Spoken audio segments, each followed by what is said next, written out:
beautiful day, Monday, January 19th, 2026. Wow, a new year has come. Today we celebrate Dr. Martin Luther King Jr. around the world, all over. It's a great day to celebrate a legacy of integrity, a legacy of character, a legacy of great worth, a legacy of honor, a legacy of respect. We are celebrating him like none other today. I am Tina Carlisle, and I am on the Daisy Grimes Keeping It Real show every third Monday. You'll grace with my presence, and this show is called Beyond the Scope with Vitals and Voices, and it's your girl, Tina Carlisle. Thank you so much for being here. Today's going to be a great show. But before I get into the show, I want to number one say what a great opportunity that I had to be able to break bread, eat dinner with our beloved president, Dr. Mosley at Bethune-Cookman University, and the board of trustees and the board of directors, and some of the just amazing alumni, and just to sit there among that wisdom and listen to the stories and those that connected with Dr. Bethune and so forth. I felt like I was in heaven. Like, it was beautiful. It was a beautiful opportunity. At first I said to myself, gosh, am I the youngest person in the room? But then I thought to myself, I enjoyed being in that room with so much wisdom, so much knowledge, so much legacy. And it just felt good. It was a great time. I think Dr. Mosley is really connecting with our BCU family in all the right ways. All the right ways. He's connecting with the school, the students, the alumni, the parents, the community. He is doing some great things for us. I think he is really, really getting off to a good start. And I really, really, really want to say shout out to Dr. Mosley. Keep the needle moving. Keep us going in the right direction. We appreciate you so very much. Want to also give a shout out to the sponsors of this show, Montz Grimes Law Firm, one of the best attorney law firms in the area. We appreciate you so much. And thank you for your sponsorship for the Daisy Grimes show, Keeping It Real with Conversations with Daisy. So our show today is something that I struggle with and something that I really wanted to kind of hone in on at the beginning of the year for those women, especially the strong black women. I made this comment the other day. I was speaking to someone and I said, sometimes strong black women, we need to be checked in on too.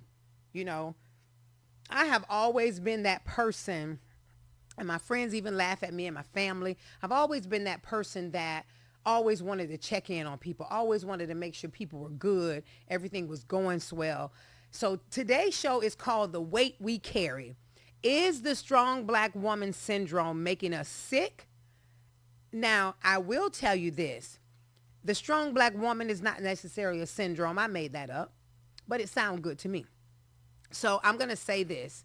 We're going to talk about something that we never, ever, ever, or we've never given the language for.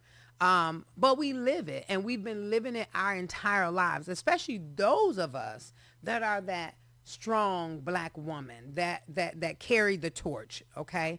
So I want to be clear though, this is not about tearing women down that may not be as strong as others. Nothing of the sort.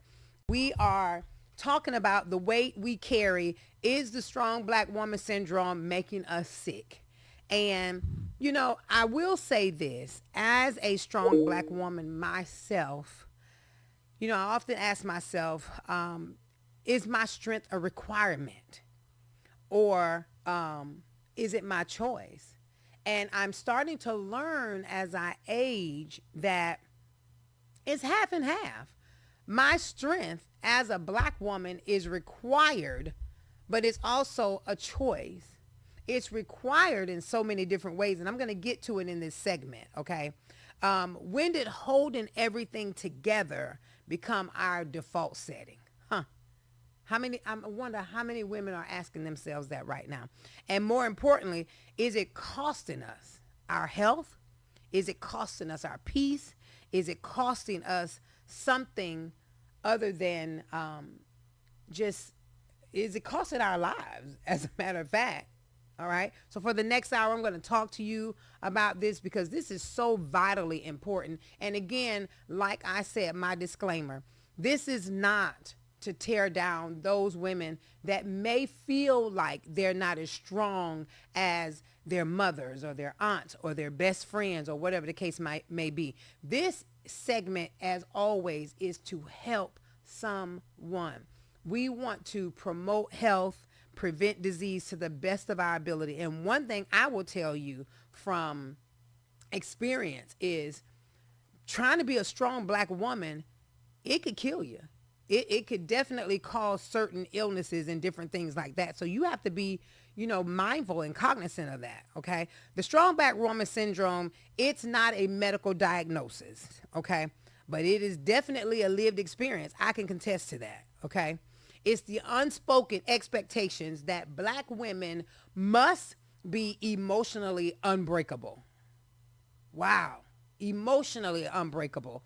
That means that we shouldn't have feelings, or we shouldn't necessarily show feelings, or that we should handle everything alone, or we should put everyone first beside ourselves, which that happens quite a bit, or we should never appear weak. Never should we ask for help, and never should we fall apart. That is some hard stuff right there.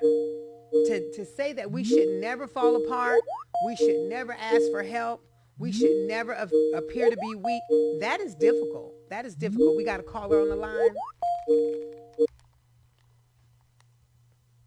Good afternoon. Yes, good afternoon. This is Adrienne calling in. Hey, how are you, Adrienne? I'm doing fine. How are you? Wonderful, wonderful, wonderful. So thank you for calling in on this segment. Again, we're talking about strong black women. And while I got you on the line, my question to you is, and I'm sure it's why you're calling in, what are your Mhm. thoughts and how do you feel about the strong black woman syndrome? And, I'm making that up, the syndrome, because there's no such thing. As a practitioner, there's no such thing. But Mhm. how do you feel about the strong black woman syndrome? Mm. I think, give me a minute. The strong black woman syndrome, to me, displays strength, Okay. displays courage, Okay. displays the ability to be resilient, Okay. and all we do. We are the first teachers. Okay. Uh, so it starts with the woman. If we're not right, then our families are not right. Yes. Love it. Because we are the first Mhm. that they see. Mhm. So um, that syndrome, encompass a lot of our beliefs, our values, and our standards. Mhm. Mhm. But do you think that because again, as I was putting everything together and kind of living through my life with this, Hmm. you know, Hmm. people think that you should be emotionally unbreakable. They think you should handle it alone. They think that you should never show weakness or you should never fall apart. What do you think about that? We're human. We're human. Right. Well, I believe we're human, and we're a special type of people, because over generations and generations, and we go all the way back to slavery. That's Okay. pretty much where it started. Yeah. Yeah. So we've been taught that we need to be resilient and we need to figure it out, no matter what it is. And you're And saying and that we've been taught because see, I've never experienced slavery. Well, sometimes I feel like they think they're gonna embark it on me, but it ain't gonna happen. But I will say this. So you're saying because our grandparents and some parents experienced it, that this is what they're teaching us, or that they've taught us what resilience should look like, what being strong should look like. Is that what you're saying, Adrian?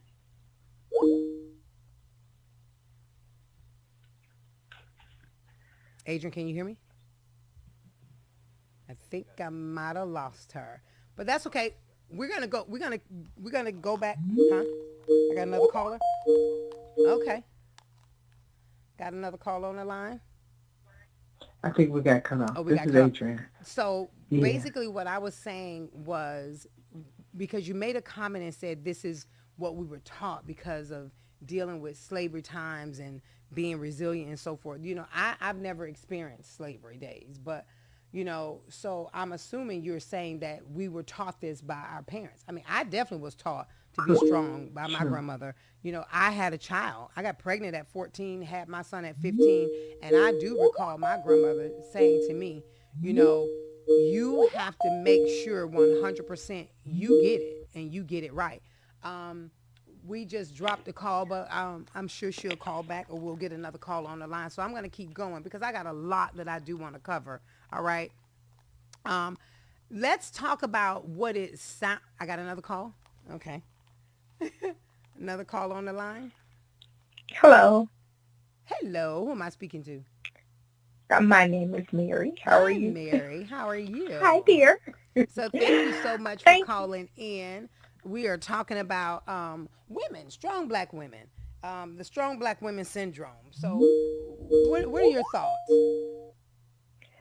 Well, first, I want to say thank you so much for addressing this because this is a real um, subject that, often is not addressed. It's a generational conditioning that has come about. But because it has been ingrained in us for so long and it's so hard to break that quote Mm-hmm. unquote myth, Mm-hmm. what are some things or advice that you would give us, especially as women of color, Mm-hmm. as we try to step into breaking away from it, Okay. without feeling afraid or without feeling as if we don't handle it ourselves, that it will not be completed or will not be completed to our quote unquote level of what it should be or should be addressed and done. So the one thing you've got to do is number one, and this is so important. We've got to love ourselves more than we love anything else. Because once we can show that we love ourselves more than anything else, then we can kind of start learning to scale back and learning to use the word no, I'm sorry, I'm not available. Or no, I'm sorry, I can't meet that deadline, but here is what I can do. We have to learn to start setting boundaries.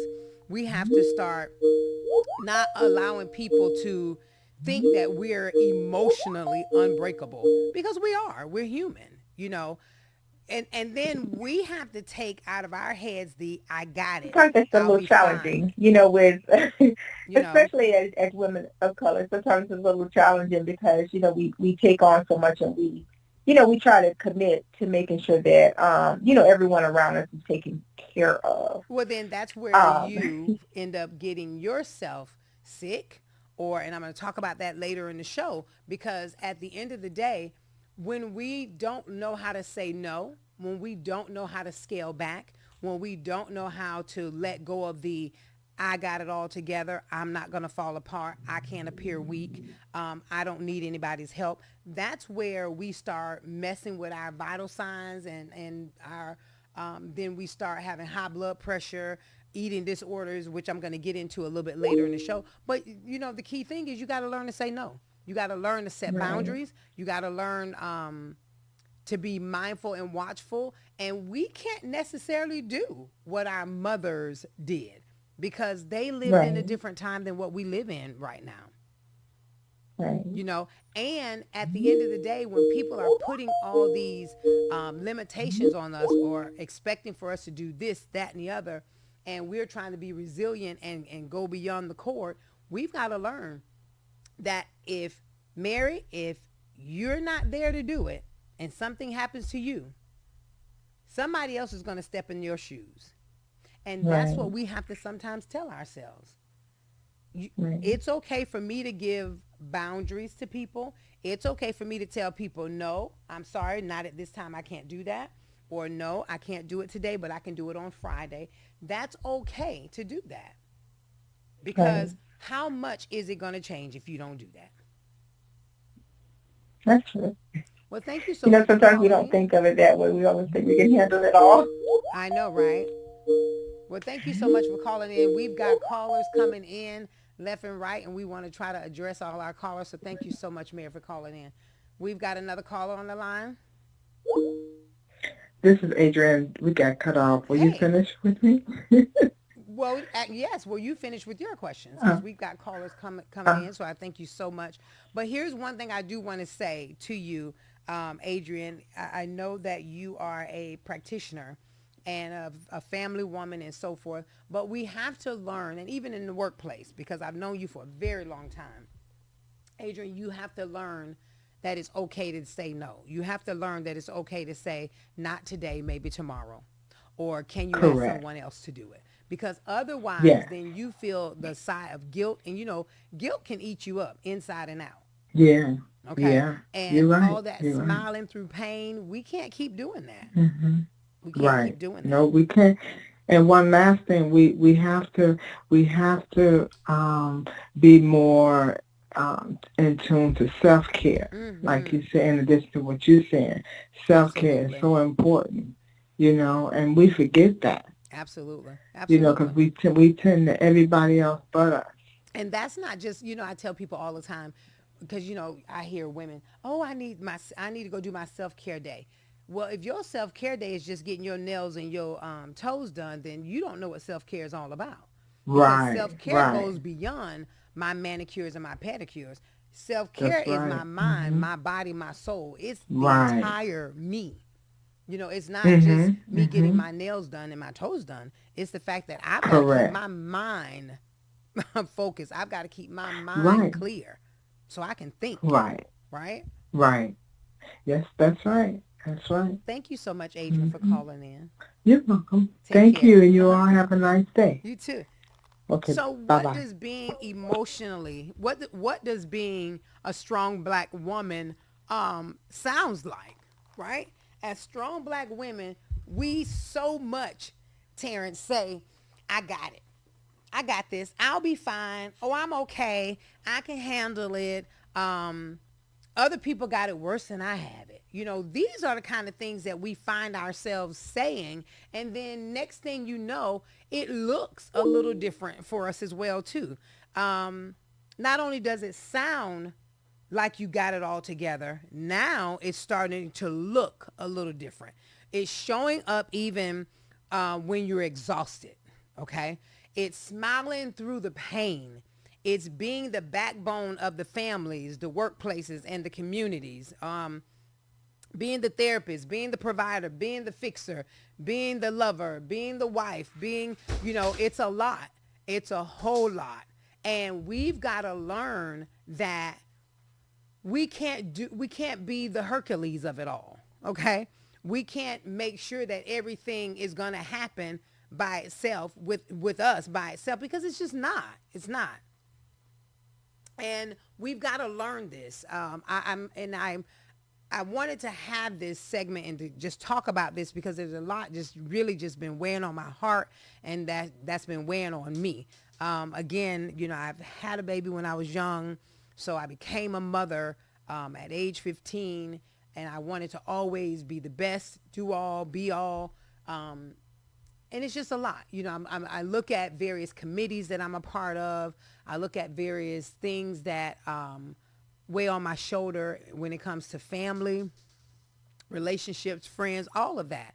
And I just want every black woman out there to know, especially the strongest of the strongest, that we need to be checked on too. Sometimes we got to check on each other. We can't just assume the responsibility of always being the person to check on other people. And I've learned last year, in the latter part of last year, I started telling some of my girlfriends, don't think that I'm going to keep calling you all the time. You need to call me sometimes because I need to be checked on too. Okay. We all have watched our mothers be strong. We've all watched our grandmothers be strong. My grandmother, for my sister and I, my grandmother made sure we had it all. We had it all. And we've never, not that I can recall, I never once seen my grandmother like crying or distressed about anything. But what I did see a lot of, Terrence, I saw a lot of my grandmother standing in that kitchen window praying to God, singing those Christian songs and just being thankful and grateful to God. I saw a lot of that. I saw a lot of that. And I saw a lot of, at times, I saw her pacing throughout the house. I can remember her pacing throughout the house and just singing and praising and thanking God. And I didn't know why she was doing it. But, you know, when I think back to what we had, things that we've never lacked, we've never suffered. You know, the lights never got turned off. The water never got turned off. We always had food on the table. We always had nice clothes, nice shoes. We've always been able to participate and partake. So that kind of stuff, you know, I can truly say I praise the level of resilience that my grandmother had, because I didn't know then, but I know now. I know now. And never once, you know, did I hear anybody in her conversations ask her, are you good? Are you okay? Do you need anything? You know, I've never heard, you know, people ask her that question. And she took my sister and I in. When my mother got killed, she took my sister and I in and moved us from Michigan to Florida. And that was a lot. That was a lot, because my grandmother raised her children. You know, she raised both of her children. Now she's got to raise her grandchildren. All right. So back to being a strong black woman. So where did that really come from, being a strong black woman? Where did it start? Did it start due to the fact of, as Adrian was saying earlier, due to slavery days, being enslaved? Did it start from there? Historically, black women had to be strong. We did. Historically, we had to be strong. Just as Adrian said. Why? Because we've experienced being enslaved. So we had to be strong, you know, to endure some of the things that occurred back in the day.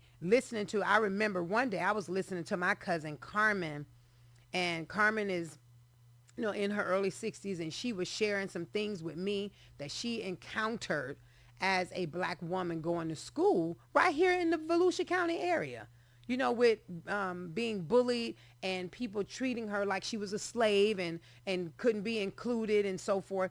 That really broke my heart, because I just didn't think that people that are in their early 60s, late 50s experienced that. That was very heartbreaking for me. It really was. And we had the best conversation about it, and she remembered it just like it was yesterday. So that alone, her having to endure something like that, that'll bring you strength right there alone. And then the racism or the sexism, you know, I was driving to the station, and I witnessed an evac driving down the street. And I was like, oh, here comes the evac. It's going such and such a place. And so I pulled over to the side. And as it got closer, I looked in the mirror, because, being a practitioner, I love stuff like that. And I'm praying, Lord, whoever it is, let them be okay. And as the evac got closer to me, Terrence, it was a woman driving. And I just smiled, because I was like, she handling that truck. She is handling that truck. But again, here she is on a truck with, and in an arena where most evacs, EMTs, if you will, or paramedics, they're men. So being in a job like that where there's potentially sexism going on, that's hard in itself. That is hard. Economic hardships. I'm thinking about my grandmother when she retired. When we were still in school, she was retired. So she was living off her Social Security. But when I tell you we had a cooked meal every single day. We had new shoes, new clothes that were up to date. I think we were the first kids that had Reebok shoes, dead serious, in our surroundings. And she never once went a day without providing for us, being our provider.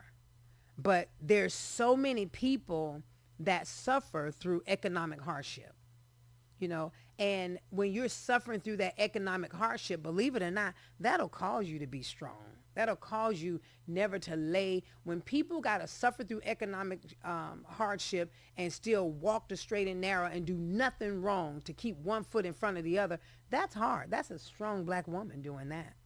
Generational trauma.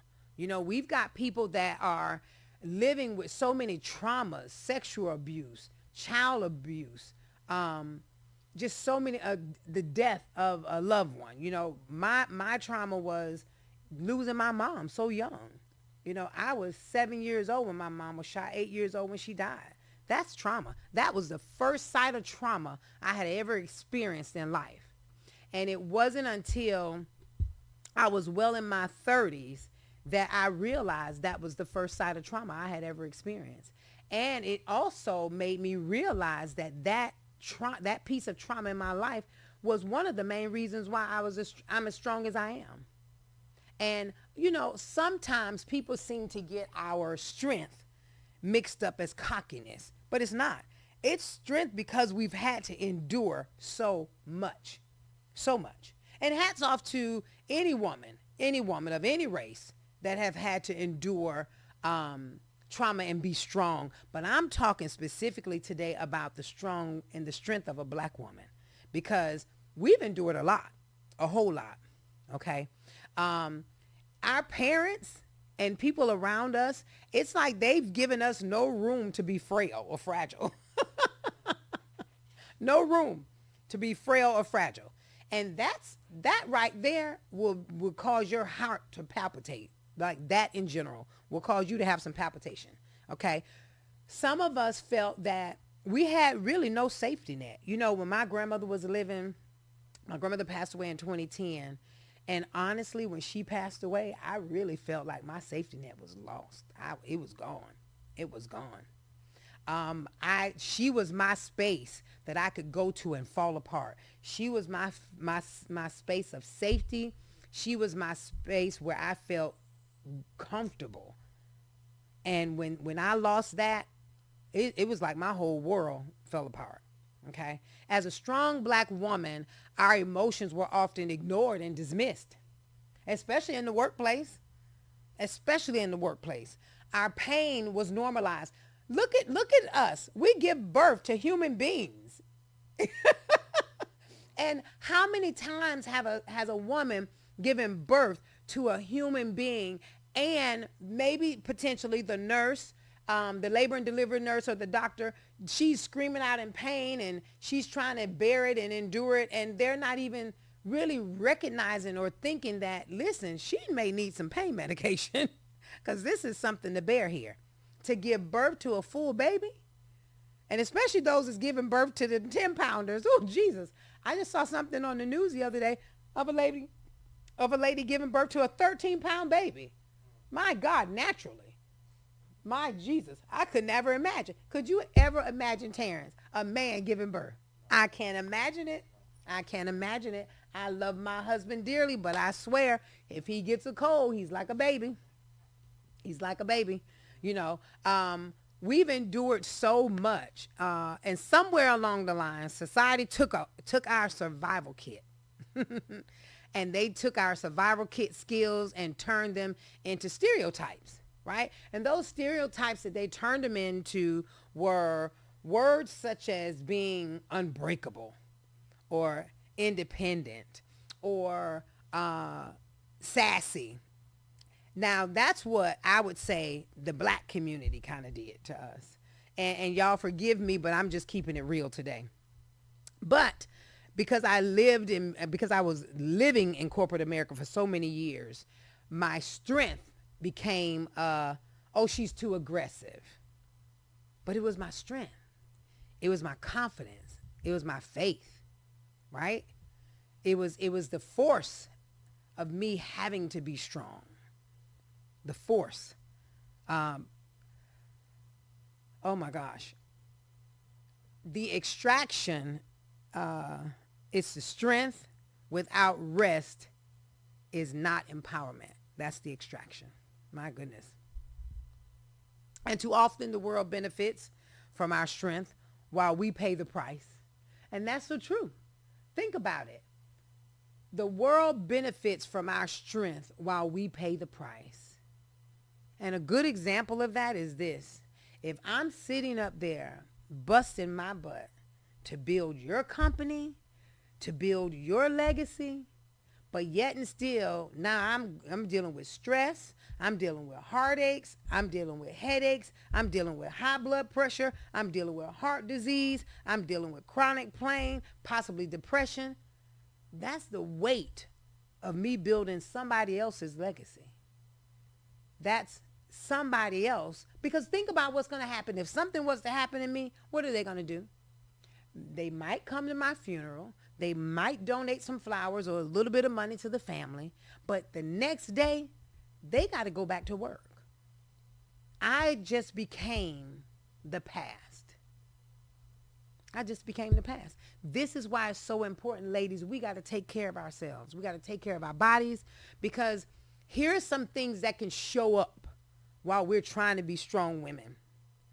High blood pressure. The fact that we're so stressed out, we're not eating properly, we're eating high salty foods, we're eating high fat foods, we're on the go constantly, we're not exercising. That's high blood pressure right there. Okay? Heart disease. The fact that we have high blood pressure, we're not strengthening our heart or safeguarding our hearts, right? Because we're eating all kind of wrong things. We're not exercising. We're stressed out. We got headaches. So now here comes heart disease.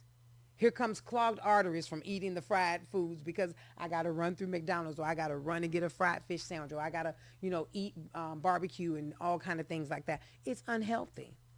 In moderation, it's delicious, but it shouldn't become our everyday lives. And for those of us that are on the go, strong black woman, or for those of us that still do what our parents and grandparents did by cooking a soul food meal every day. I got a girlfriend right now, not calling no names, but I got a girlfriend right now. I'm telling you, on their table almost daily, there is a cooked full meal on her table every day.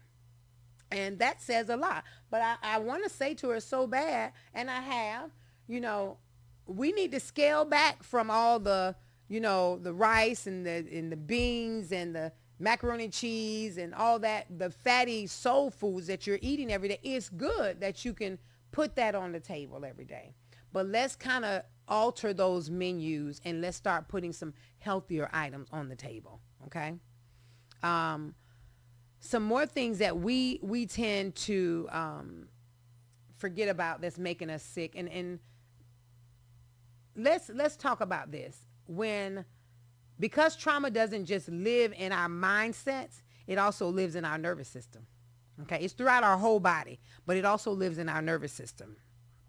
When we're constantly in survival mode, which strong black women, we are constantly in survival mode. Stress hormones stay elevated.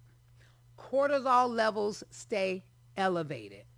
Your body never fully relaxes. Inflammation sets in. Inflammation increases. Why? Because if we're doing salts and sugars and all that craziness, that's inflammation. Hey, folks, we'll be right back. We're going to take a quick break, music break, and we'll be back with Strong Black Woman Syndrome. Is it making us sick? Back, and I am Tina Carlisle with Beyond the Scope, Vitals and Voices. And thank you for tuning in. Those of you that have called in, those of you that are tuning in, please feel free to call in at 386-868-3411. Listen, is strong black women syndrome making us sick? I've already shared some different things with you, but I want to continue and keep on going. I want to share with you guys, right before the break, I shared with you that because trauma doesn't just live in our minds, it also lives in our nervous system. It affects our hormones. The fact that we're in survival mode, it affects the hormones. It affects our body's full relaxation abilities. It affects the inflammation process. A lot of times we start seeing our legs swelling, our hands swollen, and so forth. It's not just because of what we've eaten. It's because of what our bodies are enduring, okay?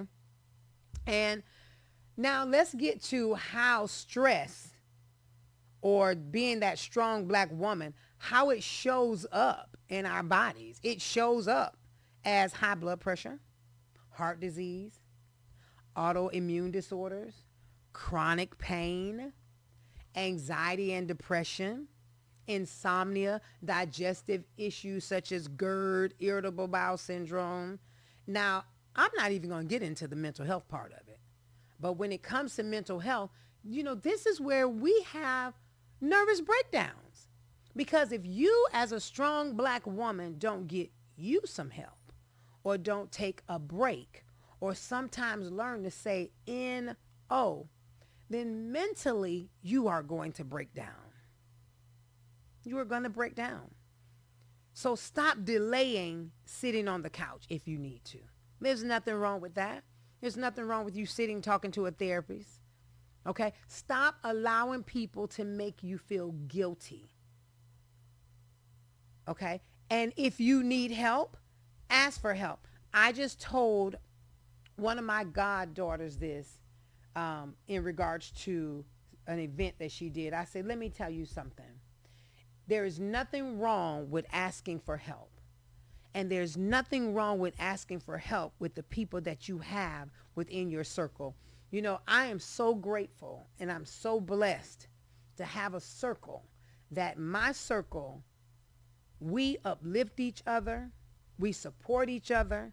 We're there for each other. We are pushing each other forward. We are praying each other's prosperity into fruition. That's what we do. And that's the kind of circle that you have to thrive and survive. Okay? Anybody that's trying to minimize your pain or believe that you can push through it and you can do it without knowing that you're human, they probably need to exit the circle. Okay?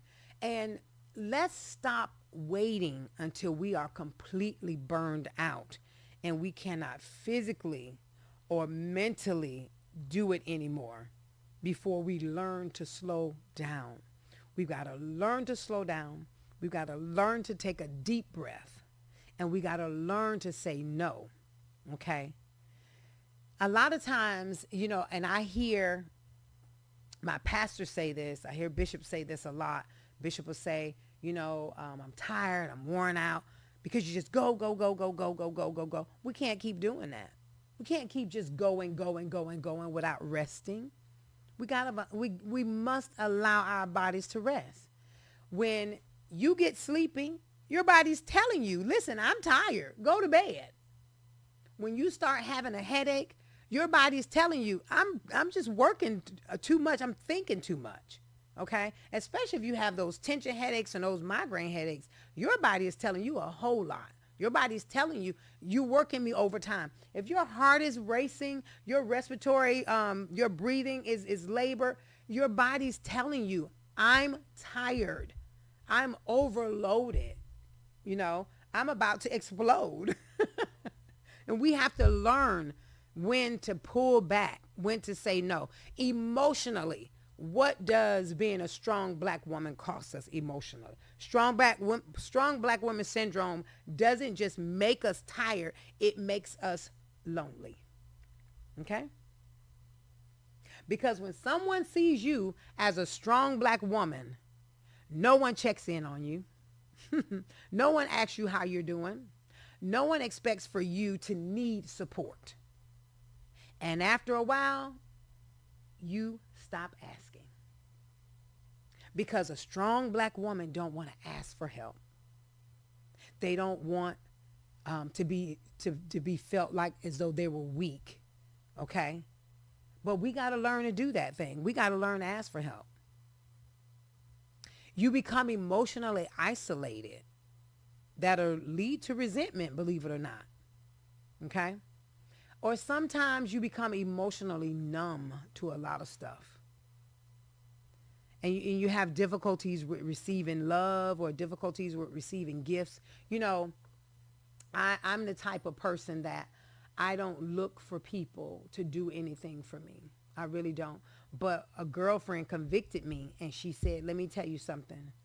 When people want to pour into your life, you are blocking potentially their blessing from God. You don't stop blocking people from pouring into you because you're potentially blocking their blessings. And I never saw it that way. I just saw it as a matter of, if I'm here and I'm your friend, I'm your girl, I'm down with you, we're good. You pay for your lunch, I'll pay for mine. You pay for your dinner, I'll pay for mine. You being in my company and me being in your company, that's good enough. Because we're going to uplift each other. We're going to pump and prime each other. We're going to support each other in each other's faces and out of each other's faces. That's what you're supposed to do, right? And so that's the thing that I look forward to. I don't look for people to give me anything or do anything for me. But when you're becoming, and I think a part of that, and I just convicted myself, I'm going to say it. I think it's kind of fear of being vulnerable when you do things like that. And I'm learning to be okay to accepting gifts. I always accept gifts from my husband because I think your husband's is supposed to give you a gift. But from outsiders, it's hard for me to accept gifts. Now, unless it's a conversation, because it's my job as an entrepreneur, and I'm speaking, all across the area. And if I'm doing a program or doing some type of seminar, yeah, of course, I want compensation. But, sometimes I have friends that'll do the just because. And I love that. I love that because that's just what we do for each other. Now, before we get to the very end, because I don't have much time, I just want to ask a question is, can our strength, Black women, can it be redefined? Can our strength be redefined? Now, what I don't mean is to suffer in silence. I don't mean that at all. And strength can look like this, ladies. So remember this. Strength can look like asking for help. There's nothing wrong with that. Strength can look like setting boundaries.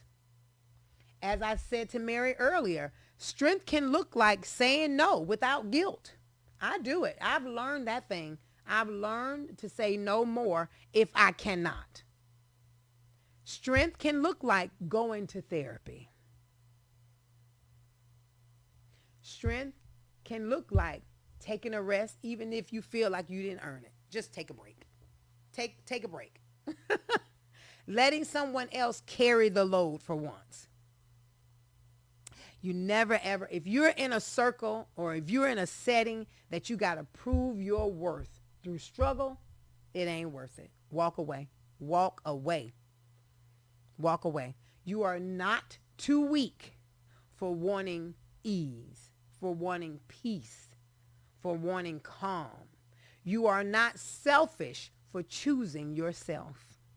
You are not failing for needing support. Real strength is a choice. It is a choice. And today I am not only doing this segment for the people that are listening, but I'm doing this for myself as well. Because healing begins when strength includes softness. It does. It does. So let's take some action. Okay, and check in with yourself this week. Check in with yourself this week and ask yourself, where am I overextending myself and stop doing it? What am I holding on to that isn't mine and I need to let go? What would rest look like if I didn't feel guilty about it and I just need to take the break? Okay. Now, if this conversation resonated with you, sit with it, journal about it, talk to someone about it that you trust. And if possible, seek some support, seek some help. You deserve to live. You deserve to survive.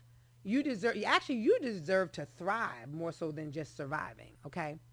Thank you so much for listening in. I appreciate each and every one of you. Have an amazing week. And remember, take care of yourself, and being strong does not mean you have to be weak. Take care.